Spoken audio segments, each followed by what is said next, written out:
The key to nailing a monologue is solid and intelligent preparation, but there are some tips I can offer to make sure we perform the monologue well on the day. First of all, think of it as an opportunity to act. Don't focus so much on the outcome. It's a chance to do what you love. Enjoy it for what it is, and then forget the rest. When we change our mindset, many of the common acting problems are solved. If you can bring a sense of play into your work, it will be physically and vocally free, and your acting will have a sense of ease and enjoyment, which is infectious to watch. Number 2, warm up. Always be physically and vocally warmed up. You will notice the difference. For some reason, many people think acting is just something you can jump straight into. And maybe some people can roll out of bed and win an Oscar, but I know personally that doing a solid physical and vocal warm-up makes all the difference. Number 3, bold choices. Do you have a gut instinct about how you want to perform the monologue? Even though it might not be conventional. Always follow your instinct. But don't leave it to the last minute to decide to do something radical. Make sure it's something you have prepared and worked on. A director can always rein in a bold choice, but it shows bravery and creativity. Number 4 is authenticity. I've just spoken about bold choices, which is something that a lot of acting teachers talk about. However, don't fall into the trap of interpreting that as massive, over-the-top character choices. For most monologues, you don't need to come on with a limp or an accent to differentiate yourself. In most auditions, they are looking for a kernel of something great. An essence unique to you that no one else has. You don't need to showcase all your acting skills in a 2-minute monologue. That would be near impossible. Number 5, expect things to change. Be flexible.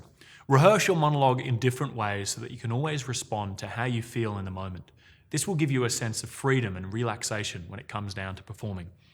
There are many factors that will affect how you perform, and you need to be ready to respond in the moment. Number 6, a monologue is never meant to be a monologue. A monologue is never planned. A character wants to say one line, doesn't get what they want, and so they try to say something else. They are always striving to do something with their words, which causes them to keep speaking. If they got what they wanted, they'd shut up and get on with it, but instead they keep speaking. Investigate what it is your character wants but isn't getting, and keep in mind the spontaneity that comes with not knowing what you're going to get. Number 7 is drive. Monologues can be intimidating blocks of text, and it's tempting to rush through and get it over with. But you need to find a way to breathe throughout your performance. Stay grounded, alert, and keep that drive, objective, or goal throughout it all. Play to win. This is a great phrase. Don't ever slack off. Be relentless in your pursuit of your objective. It makes for amazing drama. Number 8 is thought changes. What we all love to see when watching great actors is that elasticity of thoughts. Human beings never think about one idea for more than a few seconds. We are constantly thinking, evolving, coming up with new ideas, solving problems, and reacting to stimuli. Do not forget the extraordinary capabilities of your mind when performing your monologue.